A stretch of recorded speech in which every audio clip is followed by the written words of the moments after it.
Let's start the class शुरू करते हैं। Our topic for today is coordinate geometry.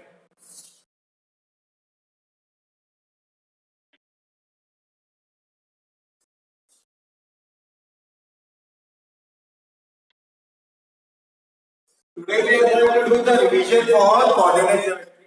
Okay, and you already know coordinate geometry is quite simple chapter in your book. Okay, I'm just going to briefly explain the basic concept and basic terms of coordinate geometry. Okay, तो coordinate geometry में क्या है? Coordinate geometry क्या कहती है? Coordinate geometry ये कहती है कि किसी भी ऑब्जेक्ट की पोजीशन बताने के लिए हमको एक रेफरेंस पॉइंट चाहिए।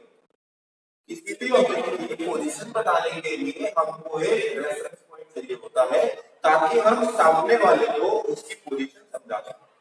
अब रेफरेंस पॉइंट इस हिसाब से होना चाहिए कि सामने वाले को भी समझ में आए रेफरेंस पॉइंट कहां था और अपन को भी पता हो रेफरेंस पॉइंट कहां था।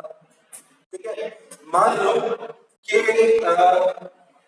जैसे कि आप लोग जानते हैं हिंदुस्तान में कई जगह गांधीपथ, मतलब बहुत सारे जगह लगभग हर सिटी में गांधीपथ नाम से जगह। ठीक है, तो अगर आपका कोई फ्रेंड है जो दिल्ली में रहता है, you are explaining to him कि मैं राजस्थान में गांधीपथ में रहता हूँ, तो राजस्थान में बेटा अगर सिटीज में देखने जाओगे तो 20-25 गांधीपथ मिल जाएगी आपको। तो कौन से गांधीपथ में रहते हो कैसे पता चलेगा उसको? ठीक है, in order to explain your friend the correct position of your object.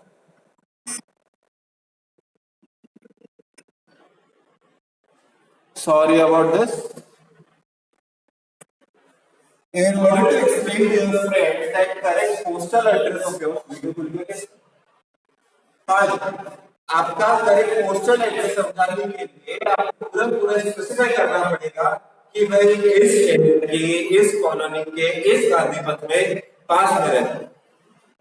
Okay, suppose यहाँ पे आपके कोई फ्रेंड जयपुर में है और आप उससे कहते हो भाई मेरा घर तो केगट के पास है। अब जयपुर में 20-25 केगट हो गए, तब केगट के पास दिखेगा क्या हो? तो इस तरह से क्या है कि वो जो रेफरेंस पॉइंट है जिसको लेके आप किसी भी जगह का पोजीशन एक्सप्लेन करने को, वो रेफरेंस पॉइंट सबके लिए सेम होना चाहिए। बेटा प्लीज माइक्रोफोन ऑफ कर लीजिए अपना। Mister issue, thank you. तो रेफरेंस पॉइंट के हिसाब से हम किसी भी ऑब्जेक्ट की जो पोजीशन है वो अगले आदमी को बता सकते हैं। ठीक है, तो कोऑर्डिनेट ज्योमेट्री क्या है? कोऑर्डिनेट ज्योमेट्री क्या कहता है कि आपका कोई भी प्लेन मतलब कोई भी टू डायमेंशनल सरफेस क्या होती है जिसमें दो एक्सिस होती है, एक एक्स एक्सिस होती है, एक वाई एक्सिस होती है।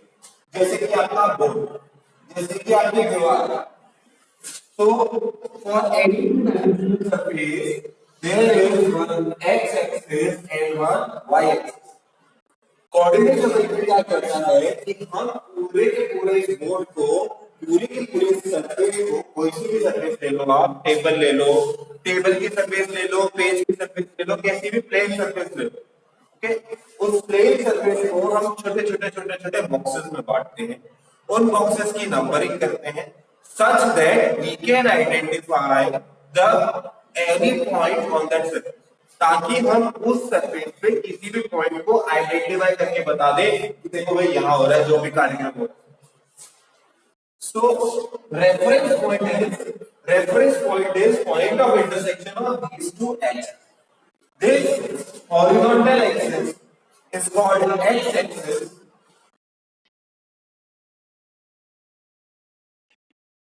This vertical axis is called y-axis. और ये एक्सिस और कुछ नहीं, आपकी जानी पहचानी नंबर लाइन।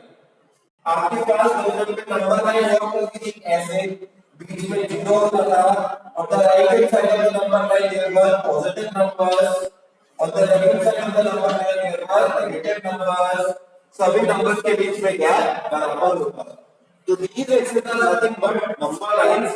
Number lines कहते हैं at the center of the, or we can say the point of intersection of both the lines, there is 0 for x and 0 for y. पहला वाला जीरो तो आपके पास x के लिए है, दूसरा वाला जीरो आपके पास y के लिए। तो इस नंबर लाइन वाला जीरो यहाँ पे है, इस नंबर लाइन वाला जीरो यहाँ पे। First zero is for your horizontal axis, second zero is for your vertical axis. x axis पे ऐसे 1 2 3 4 -1 -2 -3 एंड सो ऑन। इसी तरह से y एक्सिस में नीचे की तरफ दे रहे नेगेटिव नंबर्स, ऊपर की तरफ दे रहा positive numbers, -1 -2 -3 -4 and so on. 1 2 3 4 इस तरह से नंबर्स लिखे जाते हैं नंबर स्लाइड पे। ओके, तो ये आपके पास एक्सिस हो गए, ये आपके पास y एक्सिस हो गए, दो एक्सिस हो गए आपके पास। तो इस प्लेन को, जिस प्लेन को हम छोटे-छोटे बॉक्सेस में बांट देने वाले हैं ग्राफ की मदद से, उस ग्राफ को आप कार्टेशियन प्लेन कहते हैं। ठीक है, आपके पास बुक में काफी जगह लिखा हुआ है कार्टेशियन प्लेन। कार्टेशियन प्लेन का फैंसी वर्ड है किसके लिए? टू एक्सिस प्लेन के लिए। अगर किसी प्लेन की दो एक्सिस है तो उसे कार्टेशियन प्लेन कहा जाता है। यहाँ पे दोनों एक्सिस में लीनियर रिलेशनशिप रहता है, मतलब y और x के बीच में जो इक्वेशन है वो लीनियर रिलेशनशिप रहता है। Second thing, x axis and y axis are perpendicular to each other. x axis जो है और y एक्सिस जो है दोनों आपस में 90 डिग्री का एंगल बनाते हैं। ओके, यहां तक किसी को कोई डाउट है तो पूछ लो।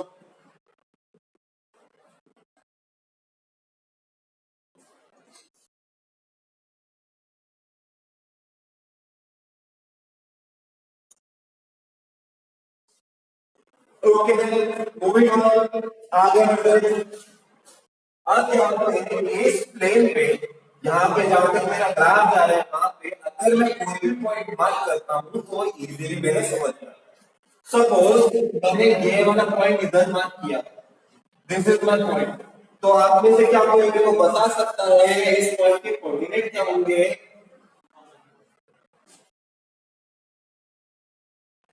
बेटा बोल दो, म्यूट नहीं कर रखा है आपको, डाउट है तो बोल दो। Can anyone tell me the coordinate of this point?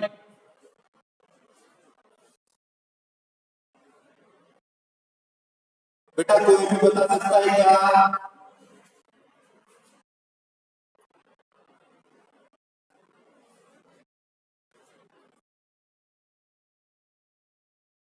Very good बात, 2, 2 कैसे है?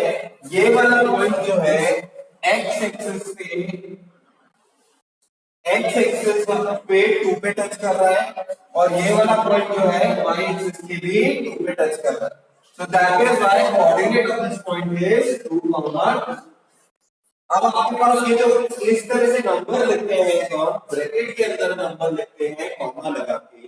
इन नंबर्स में पहला जो नंबर होता है वो x एक्सिस के लिए होता है, दूसरा जो नंबर होता है that is for y। Okay, तो आपके पास standard form of coordinate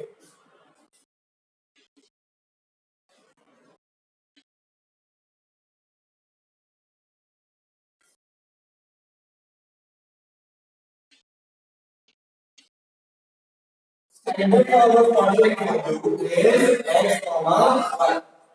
Standard form of coordinate for you is x comma y.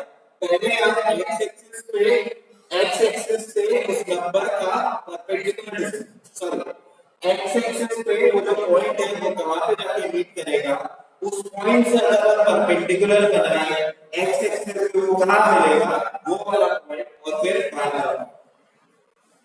In points के भी अलग अलग नाम होते हैं। एक्स एक्सिस पे उस पॉइंट का होता है हमारे पास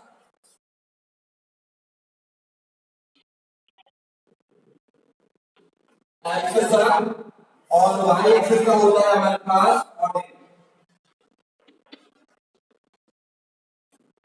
एक्स एक्सिस वाले पॉइंट का नाम होता है हमारे पास एक्सिस और वाई एक्सिस वाले पॉइंट का नाम होता है हमारे पास। ओके, यहाँ तक किसी को भी डाउट? ये नाम आपको पता होना चाहिए क्योंकि ऑब्वियसली आप लोगों ने जब पिछला पेपर दिया है तो आपको पता होगा इन पे भी क्वेश्चन बन जाता है। If you have given the previous MCQ paper तो आप लोगों को आइडिया होगा कि इन पे भी क्वेश्चन बन जाता है। तो ऑर्डिनेट और एब्सिसा इनमें डिफरेंस हमको पता होना चाहिए।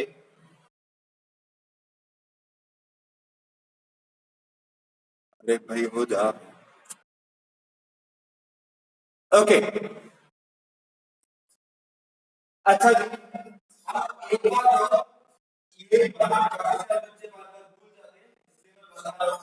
If your point lies on any of the axes, अगर आपका पॉइंट है वो किसी भी एक्सिस के ऊपर लाई करता है, अननेसेसरी चीज हटा देते हैं।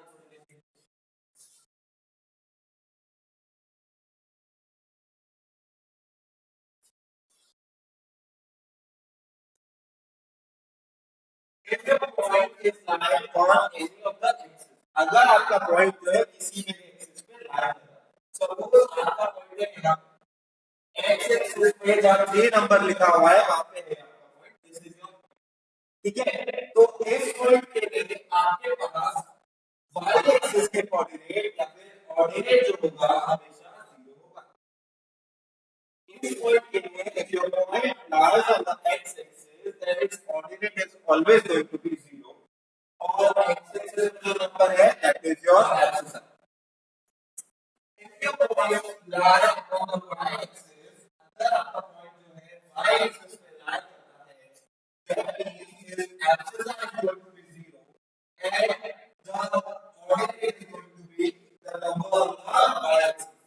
अगर आपका पॉइंट जो है y axis पे लाई करता है तो उसका x वाला कोऑर्डिनेट 0 होगा और y वाला कोऑर्डिनेट व्हाट नॉट क्लियर बेटा, व्हाट नॉट क्लियर।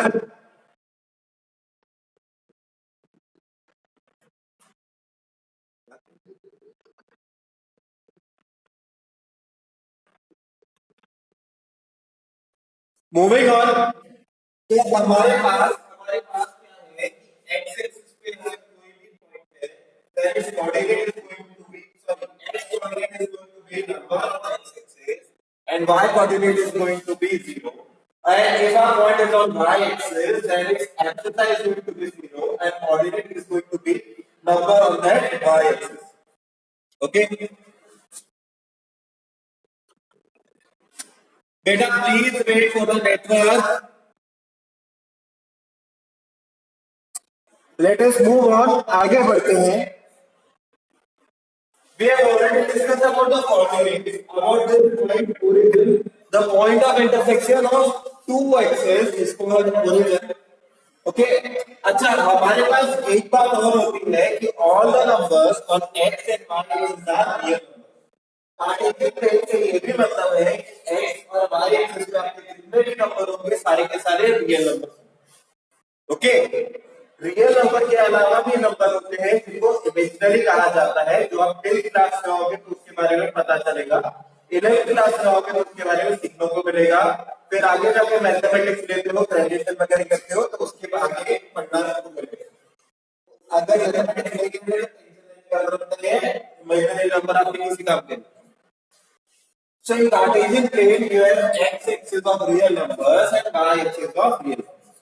अब क्या है कि आपके पास जैसे कि नंबर लाइन में होता है, एक्सिस में भी कुछ साइड पॉजिटिव है, कुछ side negative. This is positive axis, this is positive y-axis, this is negative axis, this is negative y-axis।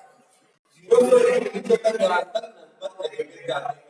और मैं बेटा पहले भी बता दूं, कुछ बच्चे सुपर इंटेलिजेंट हैं और वो कहते हैं नंबर लगाओ और नंबर ऐसे लगा दो, -1 -2 -3, ऐसे नहीं करते, ओरिजिन से करना शुरू करते हैं, अच्छी तरीके से शुरू नहीं करते हैं।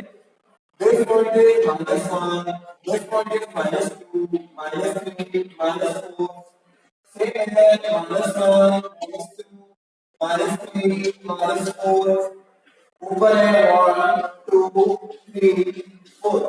ओरिजिन से आपकी काउंटिंग शुरू होती है, काउंटिंग आपकी हमेशा ऐसे होती है 0 1 2 3, 0 -1 -2 -3, 1 2 3 4 and so on। infinite तक एरो लगाने में इन एरोस का मतलब है your number lines are going towards the infinity। Infinite जितना पेपर है उतना पेपर पर लोग आगे बढ़। अच्छा जी, आपके पास कोऑर्डिनेट ज्योमेट्री में क्या होता है, देयर आर आपके पास जो नंबर लाइन है ये आपके ग्राफ नंबर को या फिर आपके प्लेन को चार हिस्सों में डिवाइड करती है, चार एरियाज में डिवाइड करती है। these axes x and y axes together divide the plane into four parts। these parts are quadrant into quadrant कहा जाता है। this is first quadrant, second quadrant, third quadrant and fourth quadrant। Okay, quadrant में क्या लिखा है आपके पास, quadrant में अलग अलग ऐसे नाम भी बताया, अलग बताने की जरूरत क्या थी। क्वाड्रेंट में क्या है, हर क्वाड्रेंट में there is a different combination for signs of the coordinates. Coordinate के साइन के लिए, साइन क्या होता है, प्लस माइनस का साइन, कोऑर्डिनेट के साइन के लिए अलग अलग कॉम्बिनेशन है। In the first quadrant your axis are and coordinate are both positive. पहले कोऑर्डिनेट में आपके x एक्सिस की सारी वैल्यूज पॉजिटिव होता है, y एक्सिस का सारा वैल्यूज पॉजिटिव होता है। In the second coordinate your axis is negative and your coordinate is positive. In second coordinate आपके पास axis is negative and coordinate is positive. In third coordinate both your axis and coordinate are negative. Third coordinate आपके axis और coordinate दोनों के दोनों negative होते हैं। And in fourth quadrant, your axis is positive, coordinate is negative। fourth quadrant में axis आप positive होता है, x axis वाले नंबर positive है, y axis वाले नंबर negative। तो इस सब से हमको फर्क क्या है, इस सब से हमको क्या है, इस पे क्वेश्चन बन रहा है, फर्क ये पड़ता है। क्वेश्चन क्या है, लगभग सीधा सीधा क्वेश्चन बन जाता है कि एक्सिस कोऑर्डिनेट का नाम बताओ जिसमें एक्सिस और कोऑर्डिनेट दोनों के साथ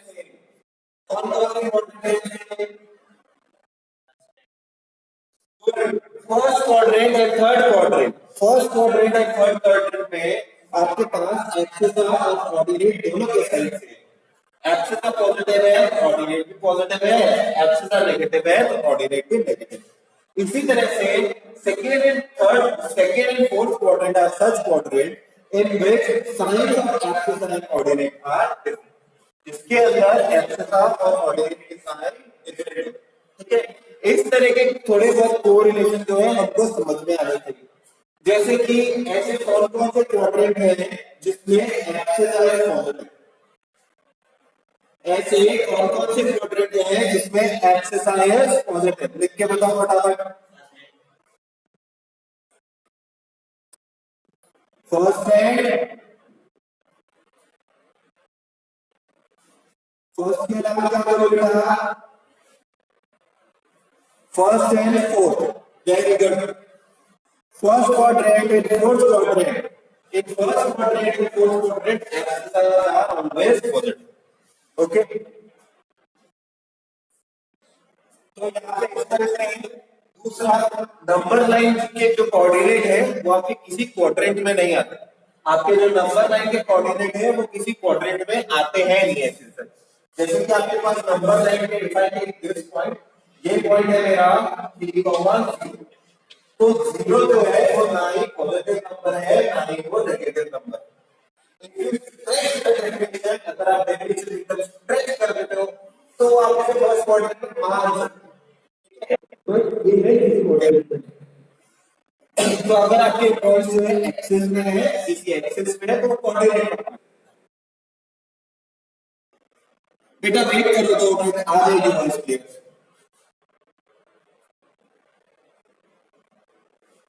हाँ जी, अब आ रहा है वॉइस क्लियर, ओके। अभी भी नहीं आ रहा,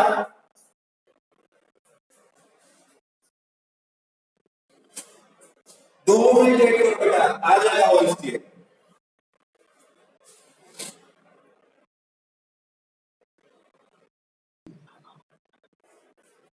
ना आगे बात करते हैं, थोड़े बहुत क्वेश्चन है जो कि मैंने पिछली बार बता, आपके पास कभी कभी क्वेश्चन है, देखो कोऑर्डिनेट ज्योमेट्री में सीधा सीधा क्वेश्चन तो आपका हो सकता है आ जाए, कि आपको एक ग्राफ का डायग्राम दे दिया जाए और उसमें दो चार पॉइंट पीक्यू आर एस दिखा दिए जाए, जिसमें आपको प्लॉट बताना होगा कि पी के कोऑर्डिनेट्स क्या है, क्यू के कोऑर्डिनेट्स क्या है, आर के कोऑर्डिनेट्स क्या है। ये बहुत ही सीधी सीधी सी चीजें हैं। अगर आपने कोऑर्डिनेट ज्योमेट्री चैप्टर पढ़ा है या फिर वीडियो देखा है तो आइडिया होगा, अदरवाइज लास्ट पिछली क्लासेस में भी आप ये करके आ जाओ। तो इसमें ले जाऊंगा इंपॉर्टेंट क्वेश्चन। सबसे पहले इंपॉर्टेंट क्वेश्चन ये है कि अगर आपके पास कोई ऐसी लाइन है, अगर आपके पास कोई ऐसी लाइन है जो एक्स एक्सिस के पैरेलल है या वाई एक्सिस के पैरेलल है, तो उस लाइन के कोऑर्डिनेट्स क्या होंगे? Suppose I have a line which is parallel to my x axis. मान लीजिए मेरे पास एक लाइन है जो एक्स एक्सिस के और वाई से वो 3 पॉइंट से पास हो, मतलब यहाँ पे 1 है, यहाँ पे 2 है, यहाँ पे 3 है, 3 पॉइंट से इस वाले पॉइंट से मेरे लाइन पास है which is parallel to x। ये लाइन अगर मालूम है, सपोज इस समीकरण ये वाली लाइन जो है this is parallel to x, तो आपको बताना है कि इस लाइन में एक्सिस का वैल्यू क्या होगा। इस लाइन पे कोऑर्डिनेट का वैल्यू क्या होगा? कोई बता सकता है इस पूरी लाइन पे ऑर्डिनेट का वैल्यू क्या होगा? What are the possible values for ordinate in this line? Very good. इस लाइन पे ऑर्डिनेट का केवल वैल्यू आ सकता है 3, इसके अलावा कोई वैल्यू नहीं है। ठीक है, इस लाइन पे अगर हम इस लाइन पे कोऑर्डिनेट स्टैंडर्ड फॉर्म में लिखें, इस लाइन के कोऑर्डिनेट अगर हम स्टैंडर्ड फॉर्म में लिखें तो हम इसे लिख सकते हैं x, यहाँ पे x is a real number.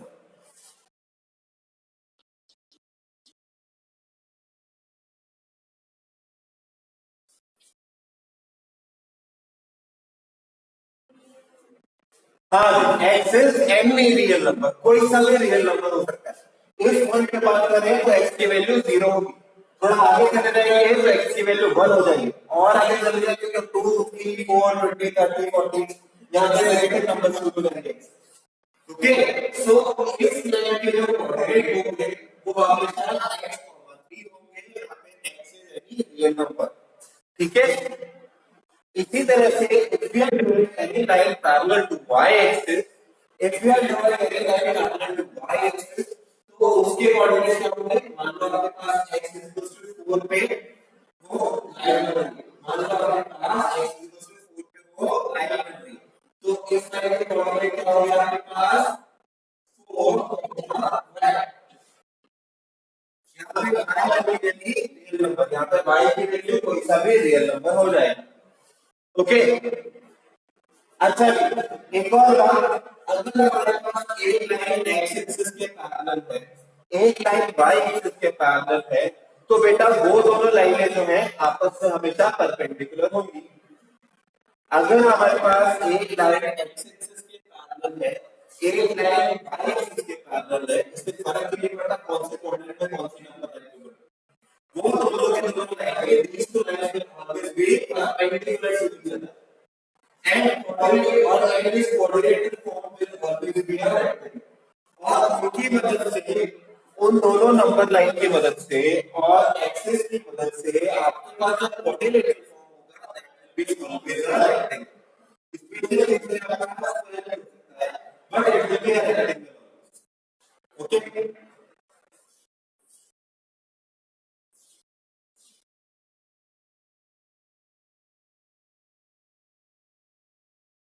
Next question जिसमें इसकी बात काफी लोगों को डाउट हुआ था, एक और कि अगर मैं आपको पूछूं कि there is a point, there is a point which is 4 centimeter away, which, sorry, there is a point whose perpendicular distance from y axis is 4 units।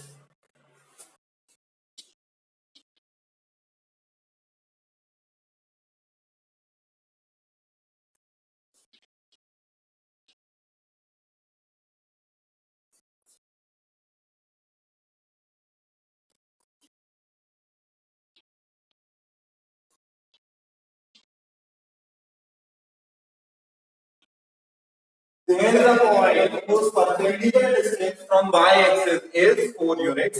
आपको उस पॉइंट के कोऑर्डिनेट्स गेस करने, आपको उस पॉइंट के कोऑर्डिनेट्स गेस करने।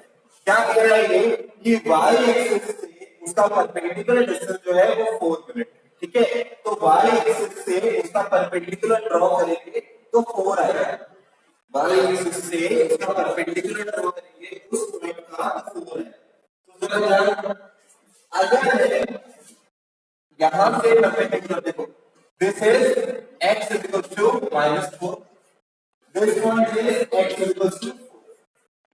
अगर मैं यहां से अगर 4 से 4 यूनिट्स का परपेंडिकुलर ड्रॉ करता हूं तो मेरे को a पॉइंट मिल जाएगा। मेरे को यहां से 4 यूनिट का परपेंडिकुलर ड्रॉ करता हूं तो मेरे को b पॉइंट मिल जाएगा। इस तरह से मेरे को c पॉइंट मिल जाएगा। तो सारे के सारे पॉइंट अगर मैं ज्वाइन करा दूं, सारे के सारे पॉइंट अगर मैं ज्वाइन करा दूं, so I will receive a line that is parallel to my y-axis। मेरे पास एक सी लाइन आएगी तो y-axis के पैरेलल, और इसी तरह से सेम लाइन आएगी इस तरफ भी मिलेगी। क्या करेंगे, मेरे को क्या है perpendicular distance is 5 units. Distance की बात करेंगे, distance is a scalar unit. आपने हो सकता है फिजिक्स में पढ़ा होगा, नहीं पढ़ा है तो अपने साथ पढ़ लो। तो distance is a scalar unit. Scalar unit का मतलब है कि पॉजिटिव नेगेटिव कुछ नहीं होगा, ठीक है, पॉजिटिव नेगेटिव डायरेक्शन कुछ नहीं होगा। तो x इक्वल्स टू 4 पे जो स्ट्रेट लाइन बनेगी parallel to y-axis, as well as x equals to -4 पे जो स्ट्रेट लाइन बनेगी parallel to y-axis। Both of these lines will be your solution. आपके पास इन दोनों लाइन पे आने वाले सारे के सारे points will be point whose perpendicular distance from y-axis is 4 unit. इन दोनों पैरेलल लाइन पे आने वाले सारे के सारे पॉइंट्स आपकी ये कैटेगरी सेटिस्फाई। ओके, इन सभी क्वेश्चंस के अलावा आपको असाइनमेंट मिलने वाला है पूरी दिन में आपके पास कहां है। ओके, आपकी क्लासेस देखने खत्म हो जाती है, उसके बाद आपके पास असाइनमेंट्स दे देंगे, वो असाइनमेंट चेकआउट कर लेना। अगर कोई प्रॉब्लम है तो आज शाम तक, ठीक है, मतलब कल सुबह 8 बजे से पहले मेरे से पूछ लेना बेटा व्हाट्सएप पे, to that I can discuss the allocated question in the live class. Okay, so that's all for today. Thank you for your time. Have a nice day.